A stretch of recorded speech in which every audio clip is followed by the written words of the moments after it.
Hello, this is your instructor Alice Shapiro for HIT 154, continuing with the digestive and urinary disease PowerPoint, now talking about the urinary system. And I am starting here with the normal values for urinalysis testing. You can see the color should be straw colored, pale yellow to deep gold. The odor is aromatic. Appearance should be clear. Specific gravity is given. The pH should be anywhere from acidic to slightly basic, remembering that neutral is 7.0.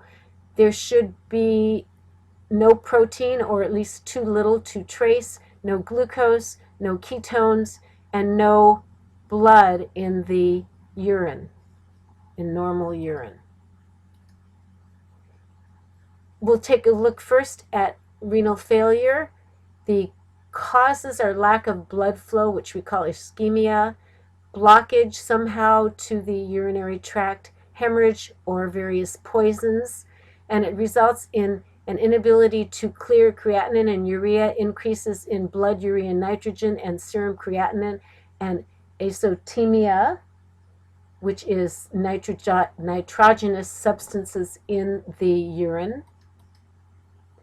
Acute renal failure, acute meaning just what this says, it develops suddenly. Here are the causes: decreased blood flow to the kidneys, and it could be surgical shock or shock after incomplete blood transfusion or severe dehydration, renal disease, trauma, poisons, and so forth. There is sudden oliguria. Remember, olig means little or scant, or even anuria, which means no urination. And of course, headache and GI distress and ammonia breath will result due to accumulation of nitrogen-containing compounds in the blood. Hyperkalemia, which means increased potassium, which causes muscle weakness because it interferes with neuromuscular transmission and also with stimulation to the heart. Prognosis is good with treatment. Treatment must be given, but prognosis is good. Chronic renal failure is serious. Chronic, of course, means ongoing. Can be the result of long-standing kidney disease, such as chronic glomerulonephritis, which is an inflammation of the nephrons in the glomerulus, hypertension, high blood pressure, or diabetic neuropathy. Diabetes is an extreme risk for renal failure for reasons we've discussed before, that the small capillaries that lead not only to the retina, not only to the extremities, but also to the nephrons, to the functional units of the urinary system. And this allows poisonous substances that are not excreted to accumulate in the blood and adversely affect all systems of the body. There is an irritant to the GI tract from the ammonia that the urea is converted into. Nausea, vomiting, diarrhea are symptoms. The nervous system is affected because of the poisons, and vision becomes dim. As you know, the kidneys circulate and filter all of the blood about 70 times per day, all of our blood volume. So you can see any interference with this could cause severe consequences. Here are some of the manifestations of chronic renal failure: the effects upon the respiratory system, the digestive system, the nervous system, the urinary system. Please take a look at this, and these are the result of the accumulation of waste products, urea, uric acid, and creatinine in the blood. This shows you a dialysis machine, or at least kind of a diagram of what occurs, how the blood is filtered out of the body and then filtered extracorporeally outside of the body, and then returned to the venous system, out of the arteries, and then returned to the veins. Kidney dialysis is the artificial cleansing of the blood, and it can be done either by hemodialysis or dialysis of the blood, or a more indirect procedure is peritoneal dialysis. The PD approach allows dialyzing fluid to be introduced into the abdominal cavity and uses the patient's own peritoneum, and it can be effective. Dialysis may be required for years, but it may not be sufficient. So oftentimes chronic renal failure, more often than not, unfortunately, is terminal. There can be a kidney transplant in some instances, and this shows you where the transplanted kidney would be placed. They do not remove the diseased kidney, but rather bypass the diseased kidney. And notice they would have to graft, the surgeon would have to graft a new ureter. And of course, the ureters are the tubes that lead from the kidneys to the bladder. Another disease of the urinary system of the kidneys is urinary calculi, or kidney stones. 10% of the population approximately in the U.S. suffer from this. The symptoms are pain when the stones are lodged in the ureter. The pain will radiate to the groin. There also could be hematuria, blood in the urine, nausea, vomiting, and diarrhea. And in pathogenesis, salts precipitate, which attract bacteria. So they are encased in bacteria that then attract calcium, and then it causes the stones to enlarge and cause even more pain and disturbance. There are different types of renal calculi.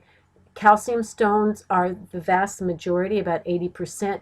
Uric acid stones are about 10%. Struvite stones contain bacteria that produce ammonia and make the urine alkaline, so above pH of 7, and cysteine stones, and these are aggregates of the amino acid cysteine.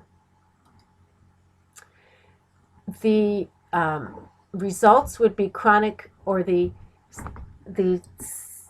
I should say conditions that lead to renal calculi can be chronic dehydration. So yes, consume fluids, clear liquids, preferably water.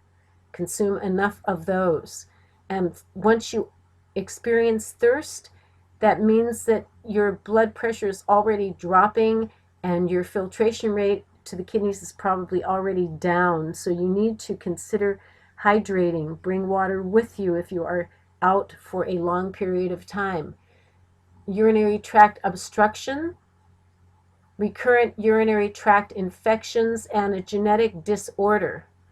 We will diagnose this by IVP, which is intravenous pyelogram, and pyelo comes from the word pelvis. So there is a, we should say, picture taken of the renal pelvis, a scan, or a scan of the kidney, ureter, and bladder.